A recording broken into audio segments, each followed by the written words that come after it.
আমি প্রথমেই বলেছি বিভিন্ন সময়ে এই আমাদের বিভিন্ন প্রশাসন চালাতে যে সামাজিক এবং আমাদের একাডেমিক কর্মকাণ্ডে তোমাদের সহযোগিতা পেয়েছি, ধন্যবাদ। আমি জামাত বিষয়ে আমার অবস্থান খুব পরিষ্কার ব্যাখ্যা করেছি। আমি মতামতকে আমি সম্মান করি, এটা খণ্ডন করার আমার কোনো আগ্রহ নেই।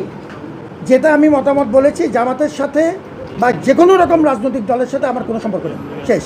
2 নম্বর একটা পয়েন্ট, আমি যখন আজকে কনসার্ন এসছে আমি প্রত্যেকটা পদক্ষেপ নিয়েছি এখনও তোমার তথ্যের ভিত্তিতে, এবং আমি যে তথ্য জানি সব মিলিয়ে পুলিশের সাথে আমাদের নিয়মিত যোগাযোগ আছে, সেটা হবে। তৃতীয়, আবু সাদিক কিংবা ওই সময় সার্জিস, ওই সময় হাসনাত, যারা ওই সময় ছিলেন, আমি একবারই বলবো, দুবার বলবো না। আমি ওই সময়ে দায়িত্ব নেওয়ার পরে সম্পূর্ণ অস্থিতিশীল একটি অবস্থাতে আমি দায়িত্ব ভাগ করে দিতাম কোটা মুভমেন্টের কিছু ব্যক্তির কাছে। আমি খুব পরিষ্কারভাবে বলে দিচ্ছি, আবু সাদিককে আমি ব্যক্তিগতভাবে তার দলীয় পরিচয় কিছুই জানতাম না, জানা কোনো প্রয়োজনও মনে করি না। 2 নম্বর, আমি ওই সময়ে শেষ করতে দিতে হবে। ওই সময়ে আমি বলে দেই,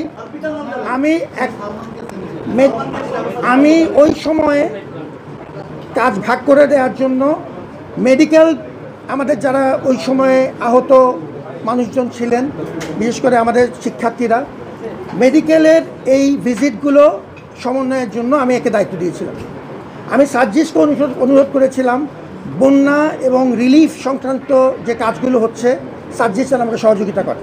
হাসনাতকে আমি অনুরোধ করেছিলাম ওভারঅল ওই সময়ে আমার নতুন দায়িত্ব নেওয়ার পরে বিশ্ববিদ্যালয়ের যে রাজনৈতিক স্থিতিশীলতার প্রশ্ন, এই বিষয়ে আমাকে পরামর্শ দিতে। আমি কোটা মুভমেন্টের আন্দোলনকারীদের বেশিরভাগের সাথে বিভিন্ন পর্যায়ে আমি যোগাযোগ রেখেছি, যেহেতু তারা আমার সাথে যোগাযোগ রেখেছে।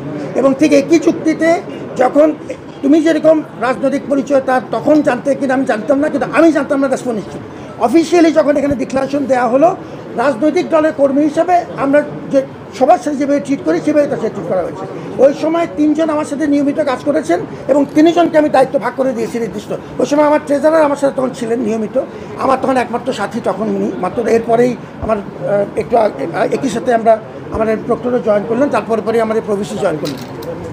ওই সময় আমরা নির্দিষ্ট দায়িত্ব ভাগ করে কোটা মুভমেন্টের, আমার এটাও মনে আছে যে কোটা মুভমেন্টের ওই সময় আমরা 7 কলেজের সাথে যে বারবার আমাদের নানা রকম কিছু জটিলতা হচ্ছিল, সমন্বয়ের বিষয় ছিল, ওখানে আমি 2 জনকে দায়িত্ব দিয়েছিলাম কোটা মুভমেন্টের তরফ থেকে।